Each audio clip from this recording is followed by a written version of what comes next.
Hey guys, welcome to my channel investor Yadav. आज हम लोग बात करने वाले हैं bank Nifty as well as Nifty के बारे में कि क्या प्रेडिक्शन रहेगी कल की। जैसा कि हम देख सकते हैं, जापान की मार्केट 12% डाउन है, as well as Nasdaq, S and P, Dow, सारी की सारी मार्केट डाउन है। एंड वो 2-3% डाउन है, बट जापान की मार्केट कुछ ज़्यादा ही डाउन है। सो बेसिकली हमारी मार्केट भी डाउन होने की पॉसिबिलिटी में रहेगी। अभी हम गिफ्ट निफ्टी की बात करें, गिफ्ट निफ्टी अगर हम देखें, वहां पे अभी भी सेलिंग कंटिन्यू है।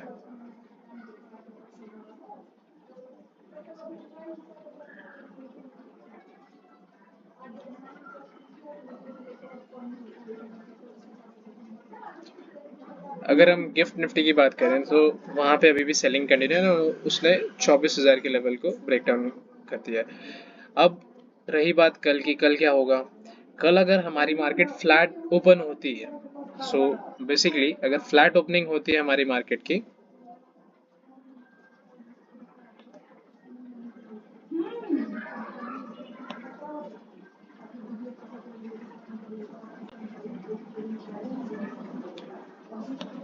सो this is GIFT Nifty and this is our Nifty.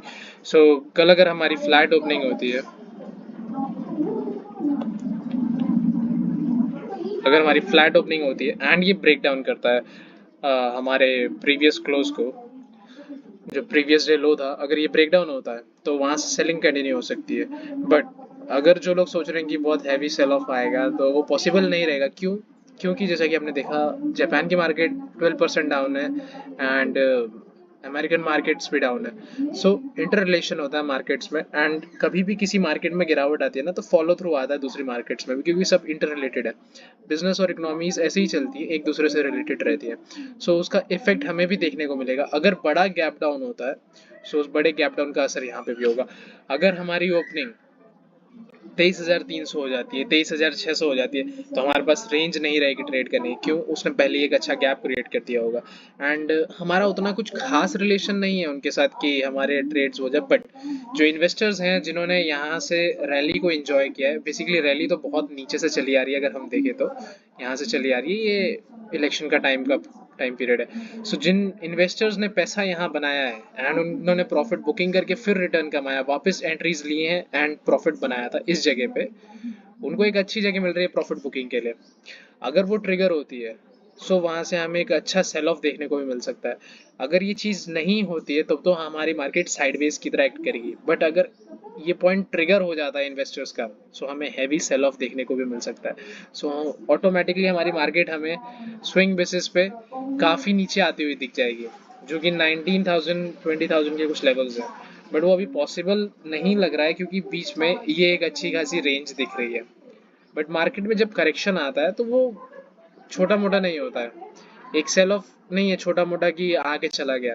ये प्रॉफिट बुकिंग अगर आएगी तो बहुत हैवी आ सकती है।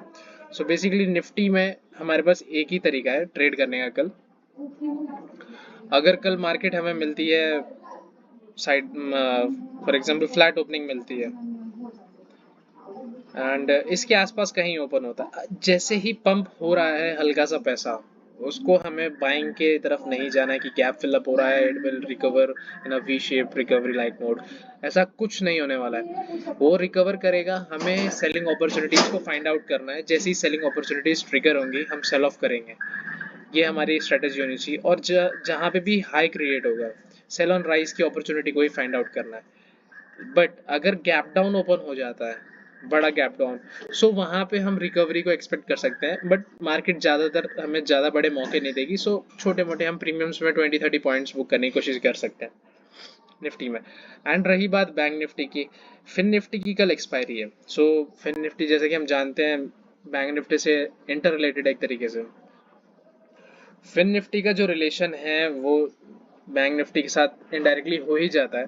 सो जो उसमें हलचल होगी वही हलचल हमें इसमें भी देखने को मिलेगी। अगर हम ध्यान से देखें तो बैंक निफ्टी में भी सेम लगभग निफ्टी जैसा ही हाल बना रखा है। इसमें भी कुछ खास करेक्शन आया नहीं है, लेकिन इसने निफ्टी के कंपैरिजन में थोड़ा करेक्शन दे चुका है। सो इसमें हमारे पास ना ट्रिगर पॉइंट्स दो ही रहेंगे। इलेक्शन जो डे का लो लगाया हुआ था, वो एक हमारे लिए स्ट्रॉन्ग सपोर्ट है, क्योंकि वहां से ना बायर्स बहुत तेजी से एक्टिव हो गए थे। सो इतना बड़ा बाइंग मतलब सडन होना वहां से, मतलब कुछ ना कुछ ट्रिगर करेगा वहां पे। एज वेल एज जो हमारा पहला स्विंग हाई था 48,600 का समथिंग, वो हमारे लिए बहुत ही इंपॉर्टेंट लेवल रहेगा। अगर कल मार्केट गिरती है, जैसा कि हमने अभी देखा जापान की मार्केट एंड यूएस मार्केट में सेल ऑफ है, सो सेम इसमें भी हमें देखने को मिलेगा। एंड ये हमें 48,600 की तरफ ट्रिगर कर सकता है। एंड ये रिकवरी मोड में अगर आता है तो यहीं से रिकवर करेगा। ज़रूरी नहीं है कि ये हमें इलेक्शन डे के लो तक लेके जाए, बट इन केस अगर ये लो भी 48,600 का भी ब्रेक होता है तो यहाँ छोटे छोटे सपोर्ट्स हैं, फिर वो धीरे धीरे धीरे धीरे धीरे धीरे करता हुआ नीचे जाएगा। रही बात इंट्राडे की, अगर हम इंट्राडे में देखना चाहें, इंट्राडे में हमें ट्रिगर पॉइंट्स वही मिलेंगे जो हमने निफ्टी में डिस्कस किया, कि अगर हमें ये मिल जाता है फ्लैट ओपन होता हुआ, फ्लैट ओपन होते हुए जहाँ पे भी ये हमें राइज करता हुआ मिलेगा, एक बाइंग अपॉर्चुनिटी दिखाई जाएगी, लेकिन वो होगी नहीं। सो बेसिकली उस अपॉर्चुनिटी में हमें फंसना नहीं है, हमें अपनी अपॉर्चुनिटी क्रिएट करनी है खुद समझ के कि ये फेक हो सकती है चीज़। अगर वो बाइंग साइड जा रहा है जाने दो, हमें 9 EMA और 26 EMA ये दो चीज़ें लगानी है। 9 EMA जहाँ पे भी रहे क्रॉसओवर होता है हम वहाँ पे सेल ऑफ कर सकते हैं, एक अच्छा ट्रिगर पॉइंट हमें मिल जाएगा, वहाँ से मार्केट वीक हो जाती है, क्योंकि मार्केट को सपोर्ट लेना था 9 एंड 26 EMA पे। इन केस मार्केट ऊपर जा रही है जाने देना है, जहाँ पे भी मार्केट 9 एंड 26 EMA पे सपोर्ट ले एक जगह पे साथ में, जहाँ क्रॉसओवर बने हम वहाँ सेल ऑफ का प्लान कर सकते हैं। एंड वहाँ से जो डे लो रहेगा वो हमारे लिए एक अच्छा टारगेट रहेगा, एंड एज वेल एज जो स्विंग पॉइंट रहेगा हम उसको नीचे की तरफ वापस लगा सकते हैं, कि हमारा जो हाई था उतना बड़ा स्विंग हाई टू लो जो था वही नीचे एक और टारगेट बनेगा। सो बेसिकली 1:1 टारगेट हमारा रहेगा day low, and as well as जो स्विंग हाई था वो 1:2 टारगेट हो जाएगा नीचे की तरफ। तो ये हमारा प्लान रहेगा bank Nifty as well as Nifty में। So basically sell off and negativity की आशंका ज़्यादा है, क्योंकि जैसा कि हम देख सकते हैं कि गिफ्ट निफ्टी भी डाउन है, एंड यूएस मार्केट 3-4% डाउन है, एंड जापान मार्केट तो 12-13% डाउन है। वो एक तरीके से क्रैश ही हो चुका है, हैवी करेक्शन हो गया, उस दिन भी 10% के आसपास डाउन, 5%, एंड आज 12-13%। सो बेसिकली 20-30% करेक्शन हो ही रहा है चीज़ों में।